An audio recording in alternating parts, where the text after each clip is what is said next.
All right, and we're live. We've got Lucinda Snyder on today, mental performance coach based out of upstate New York. I'm excited to have you on. It's kind of been talking about this for a bit, and to finally get the ball rolling on it and have you on here is awesome. And I'm excited to have you talk about our topic today, performance journaling. And yeah, welcome. Yeah, thanks for having me. I'm excited to be here. I'm a huge fan of journaling and how that relates to the mental side. But just a little bit about my background. I am the founder, co-owner, wear all of the hats for Peak Flow, which is a mental performance coaching company that I founded in 2018.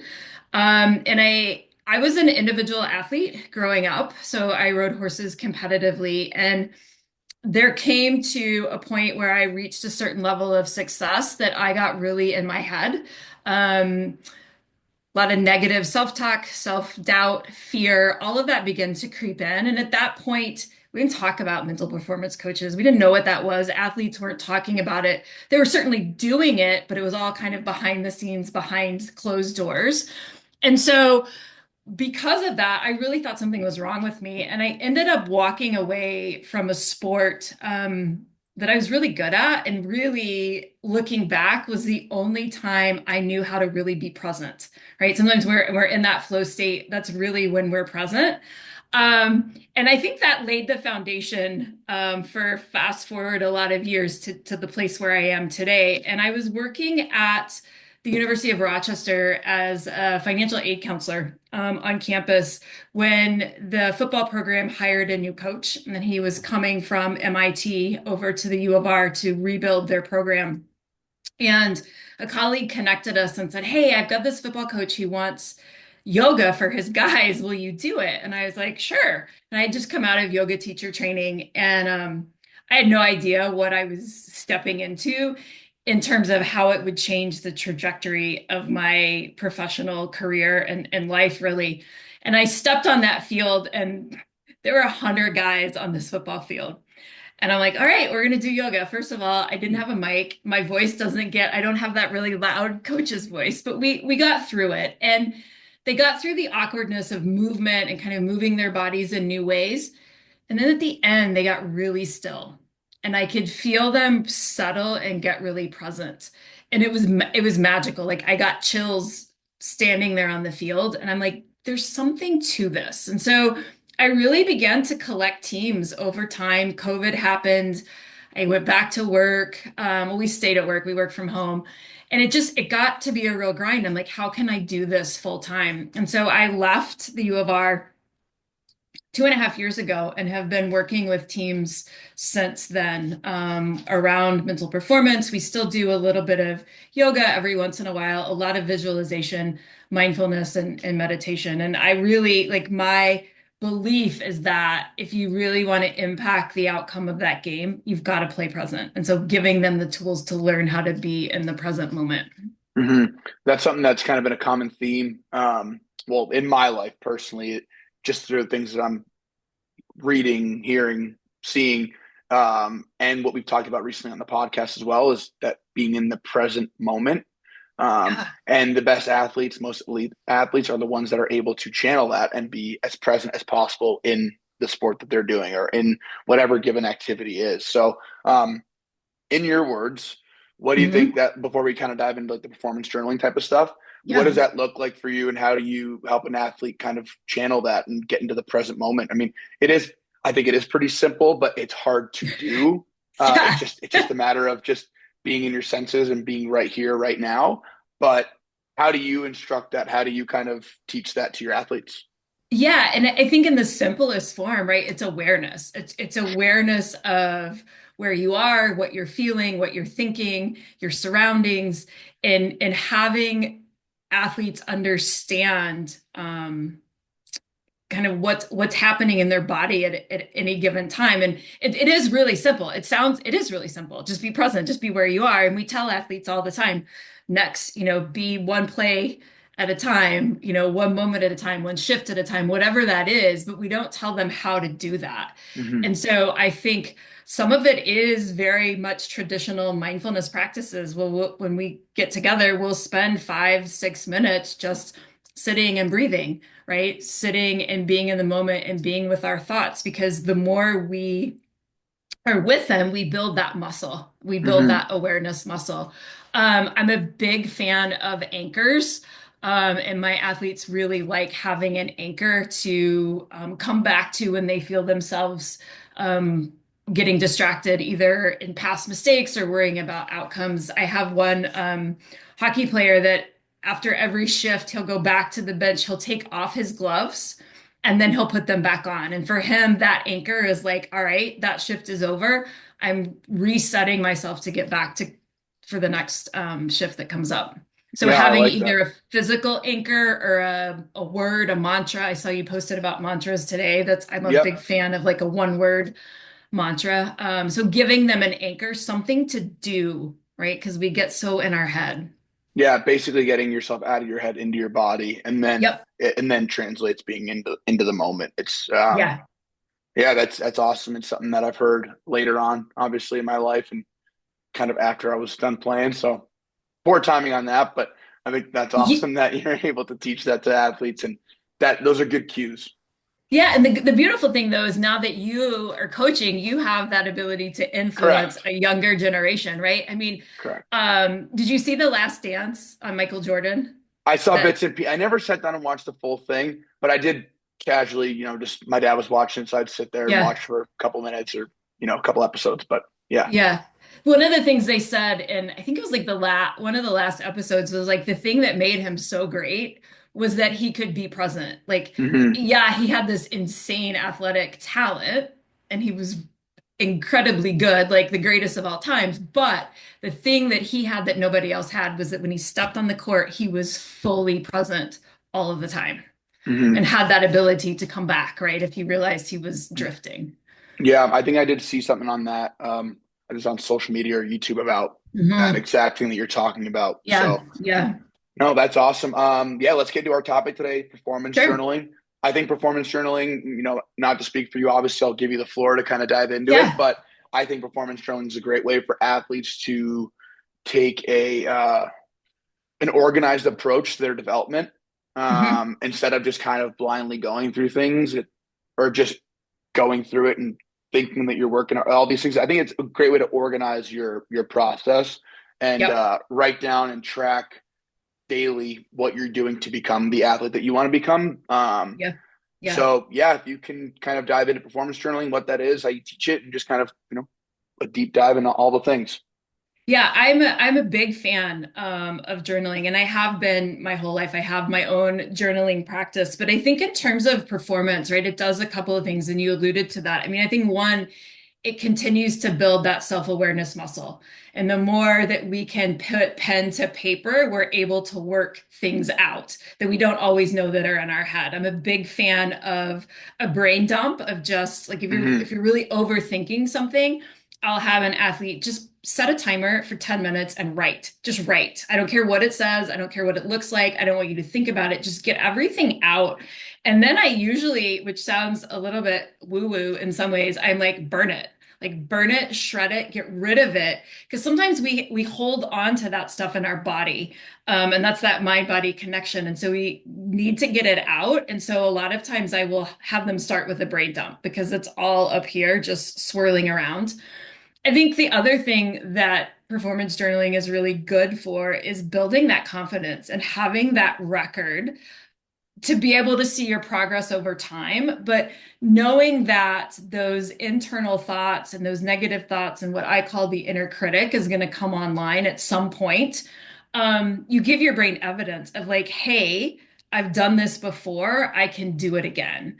And a lot of athletes don't like the reflection piece, right? We like, Hmm. and if you think about a performance cycle of like preparation, that's the fun part. That's the practice, the training, lifts, like the getting ready. And then the performance is that's it. That's what we're training for.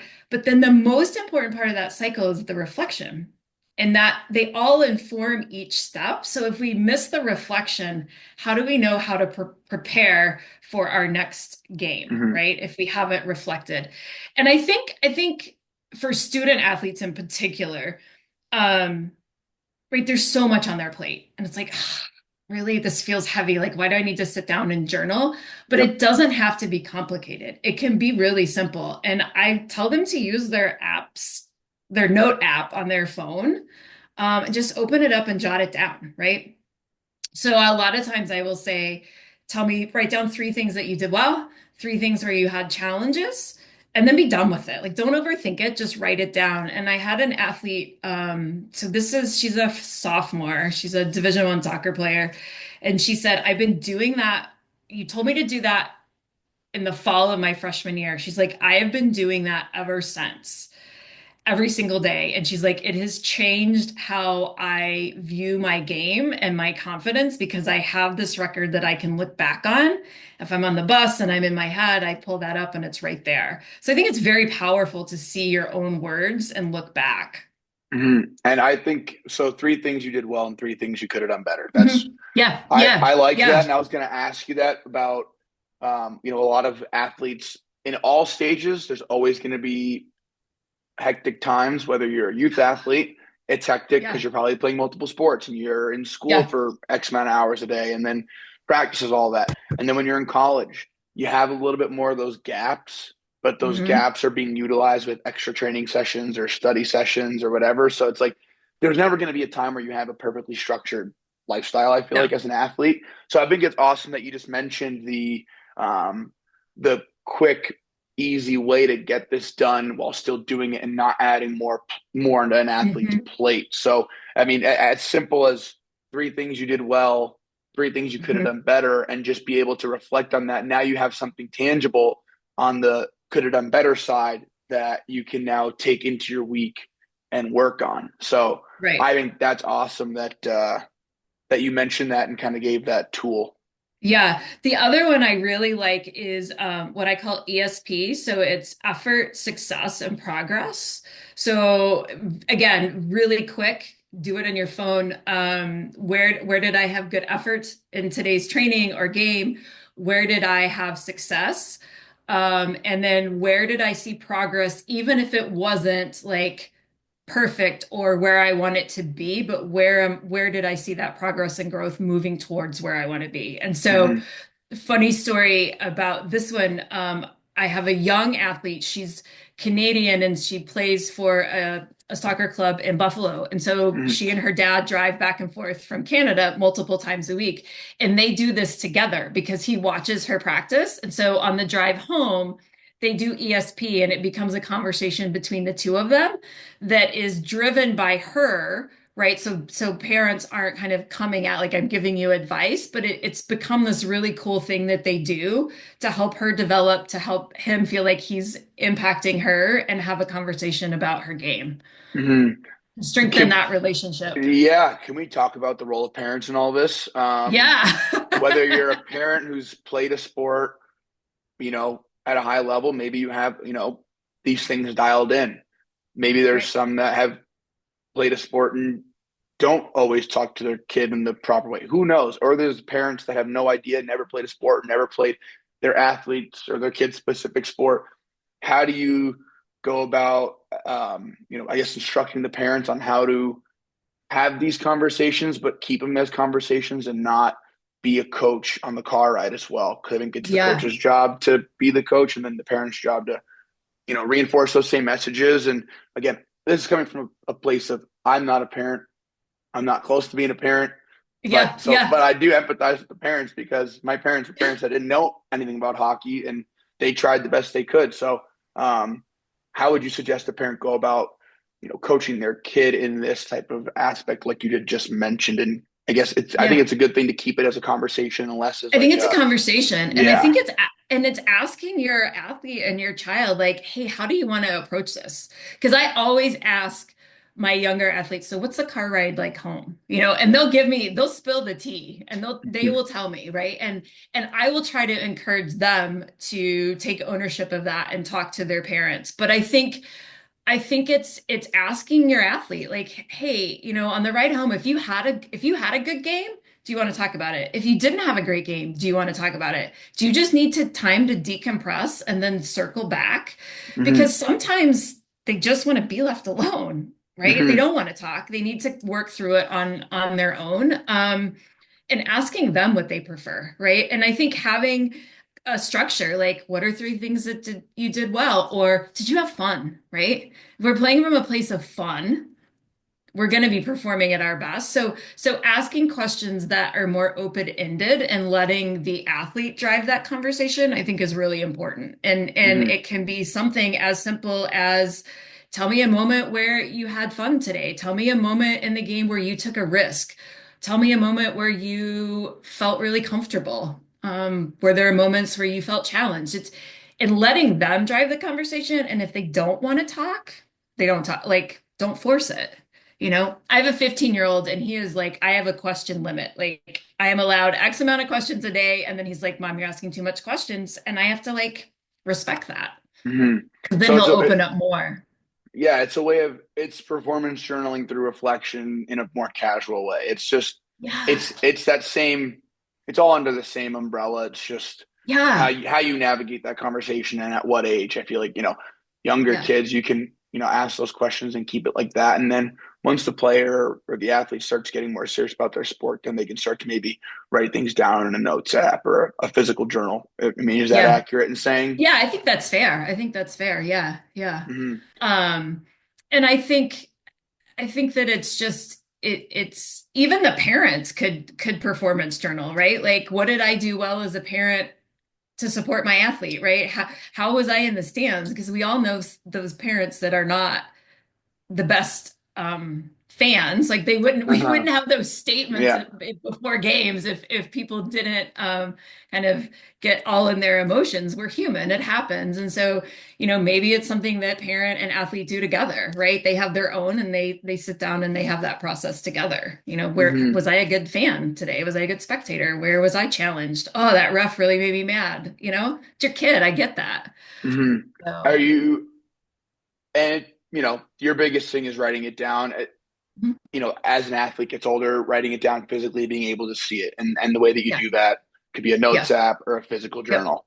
Yeah, yep, yep, it keeps it yep. tangible, right?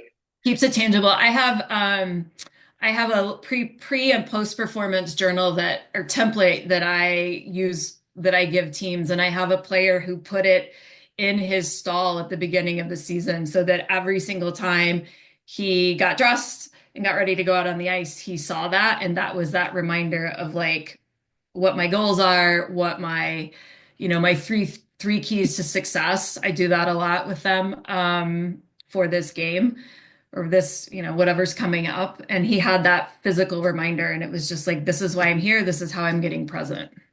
And these tools that you're teaching athletes, I know the Mhm. answer to this one, I think, but I want to Mhm. reiterate it because it's Yeah, applicable in my life right now. Do they apply to regular life, whether it be business yeah, or like how, I don't know, your job, just getting goals that you want to achieve? How could yeah, you relate this that you apply to athletes to the average person absolutely. who's listening? Yeah, I mean, I always tell coaches like we're teaching life skills in the container of a sport, and we Mhm. understand it under through the lens of athletics or a particular sport, but they're life skills. Like I use these same practices in parenting, when I talk about responding and reacting. Um, and I'm talking to it with athletes in terms of like there's a bad call, so you can respond and like lose your mind and get very reactive, or you can, say, I'm going to respond to it, I'm going to walk away because that's the better decision in terms of the team, in terms of play. I use the same skill when I'm parenting a teenager, right? I can either lose my mind and scream, or I can be like, okay, I'm going to take a breath, I'm going to ground myself, and I'm going to step back and then come back to the conversation. So Hmm. I think with performance journaling, it's the same thing. Fill in the performance could be life, it could be your job, it could be entrepreneurship, it could be, teaching something, could be coaching. What you put in there doesn't matter. It's that practice. Hmm. Yeah, no, that's awesome. I think we're kind of running out of time here, but Yeah, just yeah, wanted to quickly round out the conversation with yeah. recapping those tools that if you want to just repeat them quickly so, people can hear them and choose which one they feel is best or try all three. That way they can take those with them. Yeah, so the first one was just three things that you did well, Yep. and then three things that challenged you. The other one I love is effort, success, and progress. So ESP, where Cool. you had that in terms of your performance. Cool. Okay, awesome. Yeah, I thought was there one more that you were talking about with the I could be completely wrong. Maybe it was just something we're shuffling the conversation, but um Well, I there I do was use three keys to success. Is that yeah. it?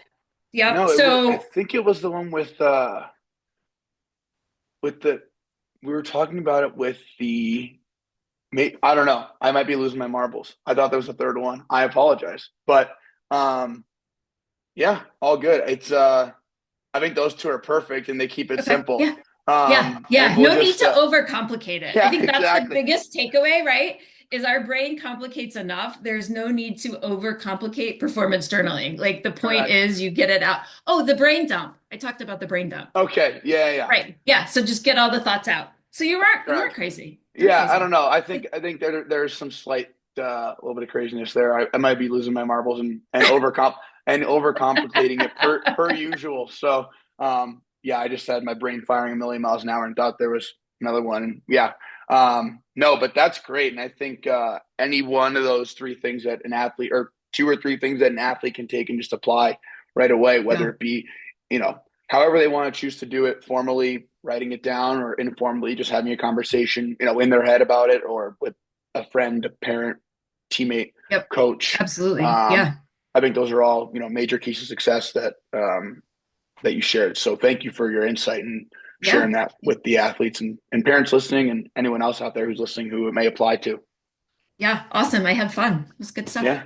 Yeah. Likewise. Can't wait to have you on again and pick a different topic. Sounds good.